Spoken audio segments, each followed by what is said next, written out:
Waan baay'ee garaa nama nyaatu dhugaa dubbachuudhaaf mucayyoon kun jechuudha baay'ee kana gaddisiiste. Mucaan kun hiriyaa isheeti jechuudha, garuu qoricha isheetti godheetu jechuudha mucayyoo kana karaa gubbaatti akka isheen hin taane ishee taasisa jechuudha. Waan baay'ee takka nama gaddisiisu jechuudha. Egaa kanaan durallee abbaan manaa haadha manaa isaa irratti qoricha godheetu dhiira walitti xaxaabbateeti hafte jechuudha. Kunillee haaluma wal fakkaataadhaan mucayyoo kana qoricha itti godhee karaa gubbaatti ishee salphise jechuudha. Kuni salphina guddaa. Salphannee jirra nuti dubartoonnis dhiironnis jechuudha. Walumaan salphanne dhiira bichaa miti. Ashama harka fuuni jirra jirtu bakka jirteetti nageenya waaqayyoon haa baay'eetu isiniin jecha. Guyyaadhaa viidiyoo baay'ee nama gaddisiisuun viidiyoo lama walitti deebilee jirra. Turtiin keessaan hanga dhumaatitti na waliin haa ta'u isiniin jedha. Egaa akkuma jalqaba irratti argitanidha jechuudha.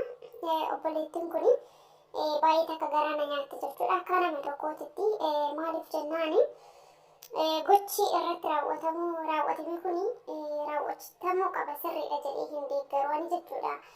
Isheenis hojii sirrii hin hojjenne, innis hojii sirrii hin hojjenne, jarri lachuuyyuu waan baay'ee nama gaddisiisu raawwatanii jechuudha. Isheenis yoo taate hiriyaadha, baay'ee wal jaalatu, akka jalqaba irratti dubbatanitti dhugaa baay'ee takka akka wal jaalatanidha jechuudha. Yeroo baay'ee jalqaba irratti waan gaarii dubbatanii dhumni isaanii garuu fokkata. Nama jibbisiisa jechuudha. Hin bareedu dhumni isaanii. Kana nama jireenya namaa keessatti namatti fakkeessee nama sobeen nama waliin jiraatu rabbiin namarraa haa fageessu dhugaa dubbachuudhaaf jechuudha. Dhiiras yoo ta'e dubartiis yoo ta'e jechuudha. Maaliif kuni jireenya malee qoosaa miti waan ta'eef har'a nuti daa'ummaan qabnu nama guddaadha. Nama yaaduu danda'udha. Nama ofirra dabarree namaaf yaaduu danda'udha. Nama ofirra darbee nama gorsuu danda'udha malee har'a waan hin taane hojii as qiyyaanii hojii seexanaa walirratti raawwachuun baay'ee jechuudha. Sirriidha jedheen deeggaruun jechaaf. Har'a waggaa ja'a waliin jiraatte jaalala waggaa ja'a jechuudha. Waggaa ja'a isa waliin turte isheenis gochi isheerratti raawwatte sirrii miti. Har'a namni ji'a lama mitiiti waggaa hedduuf walirraa fagaatee biyyoota garaagaraa taa'ee jechuudha walitti deebi'ee kan jireenya isaatti fufuutu jira. Har'a nama biroo bira deemte sirriidha jechuu kootii miti. Ji'a lama keessatti namni waggaa hedduuf wal eega. Waggaa hedduu ture jechuudha. Ji'a lamaa san keessatti maaltu ishee guggubee nama biraa bira geessee hin jedhe baraan. Ji'a lama taa'uu dadhabde. Ibidda maaltu isheetti qabate. Dhugaani dubartoonni akkana assaddaabiin baay'ee takka nama aarsiti jechuudha. Assaddaabii isiin assaddaabii. Ji'a lama waan guddaa miti bara ji'a lama jechuun hojii afdeem namni kun malee waan biraatiif miti. Hin beekamu tarii achittiinis waan deemee raawwatu hin beekamu isaan lamaantu wal beeka garuu. Garuu isheen akka nama tokkootitti ji'a lamaaf jettee waan akkanaa raawwachuun nama biraa bira deemuun nama biraa jaalachuun sirriidha jedhee ani ni yaadu jechuudha. Isaan gidduu jaalalee dhugaa akka hin jirre kan ishee biraa hubadhe jechuudha. Innis jecha afaan inni dubbatu malee wanta irraa beekamu hin jiru nuti wanta arginu hin jiru wanta dhageenye isaanirraa malee. Kanaaf namni kun waggaa ja'a ishee waliin ture bultii jaalachuudhaaf ni gaafata garuu isheen eeyyamamtuu hin turre jechuudha. Maaliif hin xumurre ta'a alaan xumurre isheen waan ta'eef jechuudha. Sabasabamtee taa'uun barbaadu waan ta'eef iyyuu isheen achis asis bakka kudhan dhaabbachuu bartu waan ta'eef iyyuu gaafa bultii itti seente quxuxxuriin itti baay'ata jechuudha. Gaafa san gadi bahuun akka ammaa kana ta'uun itti ulfaata waan ta'eef iyyuu bultii gaafa inni wal fuuna jedhu lakki in turre waa hojjetachuu qabna, guduunfachuu qabna, qarshii qabaachuu qabna, mana qabaachuu qabna waan akkasii ittiin jechuudha. Kuni sirriidha. Kuni sirriidha jechuudha. Macheen bara ammaa kana keessatti irra caalaa dhiirota osoo hin taane dubartootatu irra yaadaa jira waan ta'eef ittiin hamboona bakka kanatti waan gaariidha waan ta'eef iyyuu hojjetuun sirriidha. Namni osoo waa tokko hin qabaatin gara gaa'ilaa gara jireenyaa seenee boru gaafa ilmoo argate kufee caburra ilmoo isaa waan ittiin guddisu dhabuurra innis boru ishee gatee badurra har'a guduunfachuutu caala waan ta'eef jechuudha. Maal jedha Oromoon yoo mammaaku suurreen jilbarraan jirti abbaatu suphataa dhiiga ijoollummaan dhufte abbaatu tattaaffataa jecha jedhutu jira jechuudha. Kanaaf ishee waan gaarii osoo yaaddee jirtuu garuu bakka kudhan dhaabbachuun sun immoo sirriin turre jechuudha. Ani yoon achi ilaalu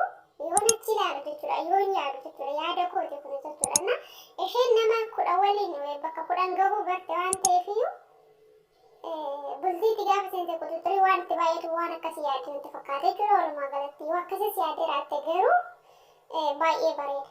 Kun immoo bultii dhaabbachuu barbaada. Isheen garuu hin barbaaddu jechuudha. Maaliif alaa jirti qalbiin ishee waan ta'eef. Sana booda namni kuni qoricha ishee irratti hojjisiise taariidhaan ta'a shakkiidhaan ta'a jechuudha. Shakkiidhaan qoricha ishee irratti hojjisiise garuu dhimmichi dhugaa ta'e jechuudha. Gaafa isheen dhiira bira deemtu jechuudha. Namittii kana garaatu dhukkuba jechuudha. Garaatu dhukkuba jechuudha. Garaatu dhukkuba gadi teessisa jechuudha walumaa galatti. Innaa baay'ee ulfaata bara. Innaa akkas ture jechuudha. Milikkita akkasii argaatu yoo isa turtu garuu hin barre isheen hin jalleessu jechuudha. Akka inni qoricha irratti hojjisiisu. Qorichis biyya Suudaanii kun dhugaa dubartoota keenya fixee jira bara. Makaraa godhee jira baay'ee salphisee jira jechuudha. Salphina bara kun haadha dubartiin takka karaa gubbaatti jechuudha. Shinti beekti miti karaa gubbaarratti akkana ta'uun baay'ee ulfaata jechuudha. Baay'ee nama gaddisiisa jechuudha. Innis uummata keessatti baay'eetti akka isheen salphattu jecha gocha kana. Namicha kana ofumaa isaa bilbilee waamee jechuudha. Ana kana kofachiise namicha bara. Maaliif akka isheen dhuftee na biratti akkana taatu maaliif gootee jedheen jechuudha. እና ለምን ፈለከው እኔ ጋር መጣ እንድትቀዝን አለው ማለት ነው። አዎ እውነት ነው ያሳዝናል። የምር መሆን የለበትም ነበረ። እና አከዚቲ ነምቲን አከስታ ደምጪውን አከስታ ተጀሱ ከናቢ ኦሶ አደበቴ ቴሴ ትራቴ ኦሶ ኢኒ ወሊን ጅሩ ከንብሮ ጀነጀኑ ባቴ ጅራቴ ኦሶ ዲረ ብራ ዲሙ ባቴ ሀቅ ከራ ጉባቴ እንሰልፈቱ ጀቹ ኩኒ ሰልፍነ ጉዳይ ነው ከይከዳ ዱበርቶኒ ኬኝ amanamuun ofiif namaaf miti jechuudha. Amanamni hin teenye yoo ta'e salphina akkanatti nutu akka duraanii qoosana kee jira dubartoota birallee dhiirota birallee jechuudha. Eenga dandee agartanii jirtan namicha jaalalleen ishee meeshaa isaa rukuttee biraa deemte jechuudha. Kan manaa mootiitti fixxeef man beekamu. Innaa kanaan duras haati manaa abbaan manaa haadha manaa isaa qoricha itti godheetu qorichuma Suudaanii kana walirratti xaxabbaqanii hafanii ollaa hunda itti qofachiise. Amma irra deddeebi'aa jira jechuudha. Wanta kana irra deddeebi'aa jira waliin gaddaa dubartoonni keenya nama biroo bira hin deebina. Abbaa manaa keessaniif jaalallee keessaniif amanamaati ta'a. Gochi inni hojjete sirriidha jechuu kooti miti sirrii miti. Maaliif kun hojii seexanaati waan ta'eef jechuudha. Kun hojii seexanaati. Har'a qoricha ishee irratti godhee akkana gochuun isaa baay'ee tokko ulfaata jechuudha. Hangam akka sodaa waaqayyoo keessa isaa hin jirre kan ibsu. Gochi ishee nama aarsullee garuu karaa kanaan irraa deeffachuu hin qabu ture jechuudha. Karaa kanaan ishee salphisuudhaaf yaaluu hin qabu ture jechuudha. Waggaa ja'a waliin jiraachuun salphaa miti. Waa hedduu waliin dabarsanii gaarii samas waliin dabarsanii waggaa jahaa keessatti har'a garuu deebii akkana gochuun isaa sanuu hin ulfaata jechuudha. Baay'ee tokko ulfaata. Kanatti aansee mootu viidiyoo baay'ee naa ajaa'iba jechuudha. Egaa bara kana keessa waanuma addaa argaa deemu waanuma addaa gahaa deemu jechuudha. Jaarsi kun jaarsa akkuma argitan jaarsa dulloomaa jechuudha jaarsa. Hojii isaatiin nan boona hojii gaarii hojjechaa jira jechuudha. Garuu dubartii mana qabdu biyaansi jedhe bar biyaansi xiqqeessa jedhe bar biyaansi nuti waggaa meeqa hojjenneet mana ijaarra biyaansi waggaa meeqa hojjenne sana dubartii waggaa 30 barbaade waggaa 30 bar 31 yoo taate 32 yoo taate fuudhu jechuudha baramee. Salphanni nu umtuu warra biyya ormaa keessa jiru qalliitti ilaalina obboleewwan biyya ormaa keessa jirtanii qarshii keessan qabaddaa guduuffadhaa. Yaa abbaa mana argannaadhaaf osoo hin taane ofiif jechuudha malee nama akkana qarshii nama barbaachicha namatti deemu kanaaf jecha osoo hin taane ofumaaf iyyuu. Hangam akka warra dhiiraan madaalaa jiran argaa umurii keenyan jechuudha. Haadha dubartiin mana hin qabne inni hoo maal hojjeta? Yeroo duraanii dhiiratu mana ijaaree dubartii fuudha. Mana isaa keessatti. Maatii mucayyootu maal qabaa bulfachuu danda'aa jedhanii yaadan jechuudha. Jedhanii gaafatan jechuudha. Kan ammaa garuu dhiiratu dubartii gaafata. Bari jijjiiramee jira, bar haalli jijjiiramee jira jechuudha. Baay'ee nama gaddisiisa. Garuu namichi kan argaa jirtan kana jechuudha. Kanaatu mana dubartii mana qabdu jedhe. Dulloomee amma kun dullacha ta'ee jira jechuudha. Dubartii waggaa 30 barbaada. Isheen asitti dadhabdee xiqqaa fi guddaan ishee ajajee ishee mana ijaarte jechuudha. Amma warroonni viidiyoo waraabanii gadi lakkisan kun rakkoo guddaa qabananii yeroo tokko viidiyoo gaafa gadi lakkisan filadhaa gadi lakkisan. Wanta sammuu keenya jeequ viidiyoo nutti hin fidinaa nuti. Kan agarree amma nuti hangam dhiphanni keessa keenyatti. Nama meeqatu umurii isaa dagate. Warri har'a umurii keenya hin beekne hin jirra. Anumarraan iyyuu qabee jechuudha. Anu hin beeku umurii kiyya jechuudha. Amma umuriin kiyya meeqa jedhee kaalkuleetarii godhe erga sammuna kana dhagayeeti jechuudha. Baay'ee gara nama nyaata nuti asitti hojiin nu dhiphisaa jira. Gamanaan immoo umurii keenya kaalkuleetarii godhuudhaaf xaarra jechuudha. Baay'ee ulfaata bara. Kan hundaa qarshii keenya argachuudhaaf manni nuti ijaarra. Manni salphumatti ijaaramu akkuma qallaalitti jechuudha. Akkuma amma manni asirratti ijaaramu kun ijaaramu kun salphaatti ijaaramu. Qallaalumatti ijaaramu jechuudha. Aarsaa nama kafalchiisa. Umurii nama fixa. Nama dadhabsiisa. Waa hedduu nama godha jechuudha mana ijaaruudhaaf. Akkasitti ijaarra jechuudha. Kanaaf hojjedhaa gadi of qabaate hojjedhaa warri biyya keessa argan dhiironni yaa hojjetan malee akkamitti qarshii namaa eeggachuudhaaf dubartii akkasii kan fuudha dubartii akkanaa kan fuudha. Filannoo mirga qabda filachuu dandeessa. Garuu kan mana qabdu nuun hin jedhina. Nuti nun dhiphisnaa bakka warri viidiyoo gad lakkistanillee ilaalaa viidiyoo gad lakkisaa waan nu jeequ nutti gad hin fidinaa. Waan nu jeequ miidiyaa irratti hin gad lakkisnaa. Har'a ijaarsi kun akkamitti mana nu gaafatanti? Dubartii mana qabdu jedhee akkamitti gaafataa? Nama meeqa sarara dhiphinna keessa gale, nama meeqa sarara cinqii keessa galaa jira jechuudha. Yoo mana qabaachuu baadhee hoo kan jedhutu jira. Meeqatu dhiphata haadha jechuudha. Kan umurii isaan beekne ganaa umurii isaa jechuudha. Namni kun amma 30 erga jedhee kan 30 fuudha jechuudha. Kan 31 taate hoo?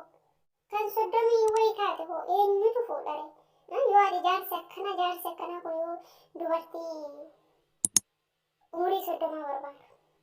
Biyyaa barnoota waggaa meeqatti biyyaa baana?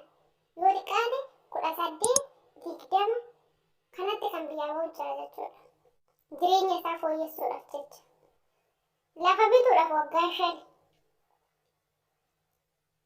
Mana irratti ijaaruudhaaf iyyuu yoo xiqqaate waggaa 5. Yoo xiqqaate jechuudha bara xiqqumatti. Maatii gargaaru jira, obboleewwan barsiisu jira, waan garaagaraatu jira jechuudha. Meeshaa manaa guutuudhaaf immoo waggaa 5. Biyya ormaa kana keessatti waggaa meeqa ta'e waggaa 15 jechuudha. Deeggarri immoo hojii wayii eegaluudhaaf jennee immoo kan hojjennutu jira waggaa meeqatti daballa? Waggaa 5, waggaa 15, waggaa 20 jechuudha. Gaafa biyya galuu umuriin keenya deemee jira bara. Deemee gabaabumatti. Fagaatee jira jechuudha. Bakkeen namichi kun waamuu fi nu wal bira hin darbe jechuudha. Kanaaf iyyuu nu dhiphisina. Nu dhiphisina warra biyyaa viidiyoo kanatti gadi lakkisina amma boore jechuudha. Nama meeqatu amma dhiphachaa jira. Nama meeqatu dhimma isaa kan dagate kaalkuleetarii godhaa jira jechuudha. Rakkanne barnooti. Rakkinna hamaa keessa gallee bara amma akka salphaatti ilaaluu dandeessa malee ulfaata dhimmichi jechuudha. Rakkoodha. Ofii hojjetee namni kan of jiraachisuu danda'u gana qarshii dubartii eeganii achi taa'e. Inni hojjetu hin jedhe bara. Inni hojjeta garuu hojiin isaa hojii boonsaadha. Seeraan qabadhaa ijoollummaa keessanitti hojjedhaa. Namni yoo hojjete hin jijjiiramu. Namni yoo hojjete bakka barbaade ni jira waan ta'eef jechuudha. Namni kamiyyuu hojjetee iddoo guddaa ga'e malee hirriibaa ka'ee baanni bakka guddaatti of hin agarre. Kanaafiyyuu hojjechuudha. Tooftaa qarshiitiin qabannu baroodha malee qarshii guddaan jiraateefis miti. Dubartiin mana qabaatteefis miti jechuudha. Hanga dubartii mana qabdu jettu dubartii qalbii qabdu osoo jette isatu filatamaadha sin deeggaratu jechuudha. Bakka dubartii mana qabdu jettu isatti garuu ittan aara jechuudha. Kan qalbii qabdu biyya keessa jiraattee kan waa hedduu hojjettee of jijjiirtee ofirra dabartee namaaf taate namoota hedduutu jira jechuudha. Isin garuu osoo ijji keessan ala eegu dubartii alaas dhabdeeni akkanumatti haftan jechuudha. Warri dhiiraa tokko kanaaf hojjedhaa qurxii keessan beekaa. Hin jirtu biriin dubartootaan booda jechuudha. Safuudha bara. Isheetu isa fuudhe moo isatu ishee fuudhe? Rakkoodha bara. Namni akkamitti ofii isaatii of jiraachisuudhaaf ofii isaatii taa'ee qarshii dubartii eegata. Amma osoo kan mana hin qabne dubartii qalbii qabdu osoo fuudhe namichi kun qalbiin isaa kan mana qabdu sana irra jirtu waan ta'eef kan manaa sun namaa iyyuu ittiin fakkaattu jechuudha. Taa'ituma waan namaa argachuudhaaf, taa'ituma waan namaa fudhachuudhaaf. Ara safuudha kunin ulfaata. Manni akka salphaatti ijaaramu. Kanaaf